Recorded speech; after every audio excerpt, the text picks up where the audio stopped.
పాత గుమ్మం. ఏమిటట? పాత గుమ్మం.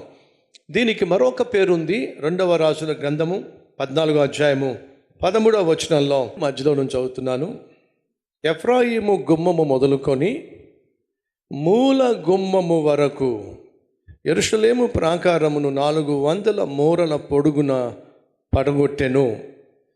అక్కడ పడగొట్టబడిన గోడల గురించి రాయబడింది కదా. ఎఫ్రాయిము గుమ్మం మొదలుకొని ఏముంది ఇక్కడ?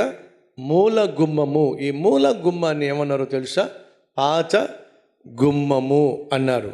మూల గుమ్మము అని అంటే, మూల స్తంభము అని అంటే చెప్పండి. మూల స్తంభము అని అంటే ముఖ్యమైన స్తంభము.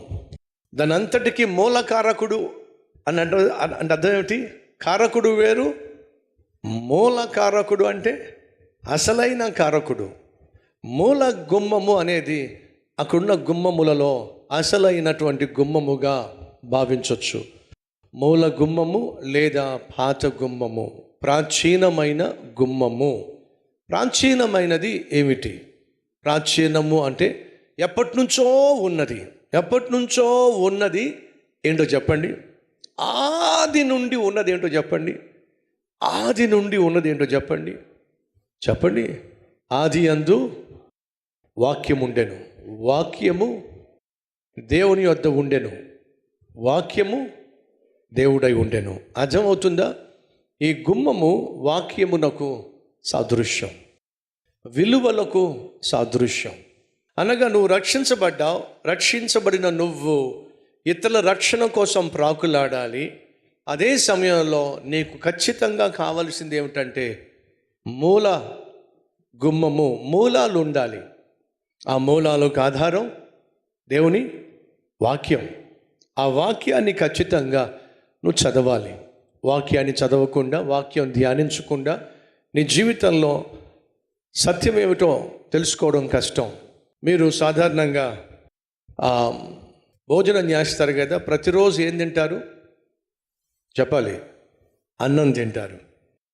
అదే అన్నాడు ఒకరోజు ఒక సహోదరుడు వచ్చి, పాస్టర్ గారు ఎప్పుడు మందిరానికి వచ్చినా వాక్యమే చెప్తున్నారు, ఎప్పుడు వచ్చినా వాక్యమే చెప్తున్నారు, ఎప్పుడు వచ్చినా వాక్యమే చెప్తున్నారు, అష్టమాను వాక్యం వాక్యం వాక్యం వాక్యం వాక్యం, దానివల్ల ఏమిటి మాకు లాభం అని ప్రశ్నించాడు.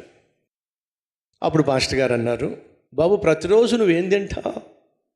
అన్నం తింటా. నిన్నేం తిన్నావు? అన్నం తిన్నా. మొన్నేం తిన్నావు? అన్నం తిన్నా. పోయిన వారం ఏం తిన్నావు? అన్నం తిన్నా. పోయిన నెల ఏం తిన్నావు? అన్నం తిన్నావు. అన్నం తిన్న వెంటనే ఇంత లావైపోయావు నువ్వు. అన్నం తిన్న వెంటనే కండలు వచ్చేసినాయా? రాలా. కానీ అన్నం ఏం చేస్తుంది? నిన్ను ఆరోగ్యంగా జీవింపచేస్తుంది. అలాగే ఈ వాక్యం కూడా నిన్ను ఆరోగ్యంగా జీవింపచేస్తుంది. కాబట్టి సంగమా, వాక్యాన్ని మనం నిర్లక్ష్యం చేయొద్దు. ప్రతి రోజు భోజనం ఎలా చేస్తున్నామో, భోజనం చేయడానికి ఎంతసేపు కేటాయిస్తారు మీరు? ఒక 15 నిమిషాలండి.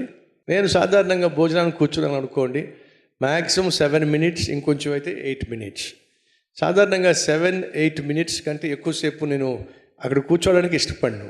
అది మొదటి నుంచి నాకు వచ్చినటువంటి అలవాటు. సరే, సో 10 నిమిషాలు అంటున్నారు కదా. మార్నింగ్ బ్రేక్ఫాస్ట్కి ఒక 10 నిమిషాలు, మధ్యాహ్నం భోజనానికి ఒక 10 నిమిషాలు, సాయంత్రం భోజనానికి ఒక 10 నిమిషాలు, మొత్తం కలిపితే 30 నిమిషాలు. 15 నిమిషాలు తీసుకుంటే 45 నిమిషాలు.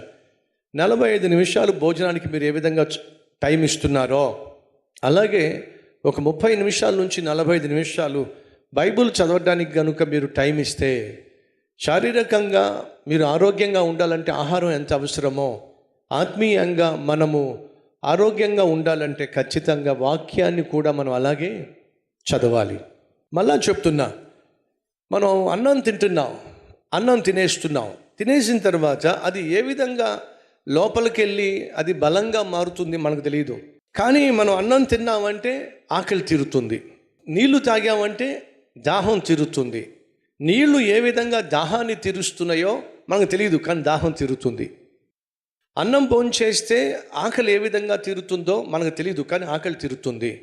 అలాగే జాగ్రత్తగా దేవుని యొక్క వాక్యాన్ని మనం ప్రతి దినము చదివినట్లయితే అది ఏ రీతిగా మన ఆత్మీయ జీవితాన్ని బలపరుస్తుందో మనకు తెలియదు, కానీ ఖచ్చితంగా మన ఆత్మీయ జీవితము బలపరచబడుతుంది.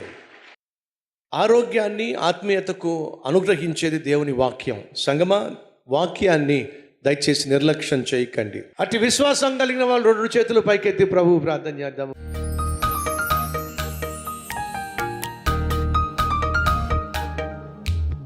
నాయనా, నీ వాక్యమే మాకు ఆధారం, నీ వాక్యమే మాకు ఆహారం, నీ వాక్యమే మాకు అండ, నీ వాక్యమే మాకు వాగ్దానం.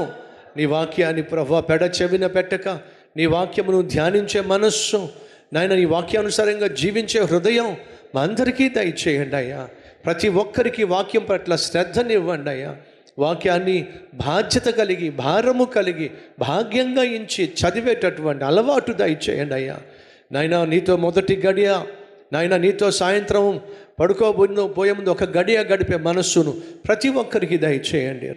ఉన్న చోట నీకు సాక్షులుగా జీవించగలిగినటువంటి ఆత్మీయత మా సంఘంలో ప్రతి ఒక్కరికి ఇమ్మని యేసుక్రీస్తు నామం పేరట వేడుకుంటున్నాం తండ్రి, ఆమేన్.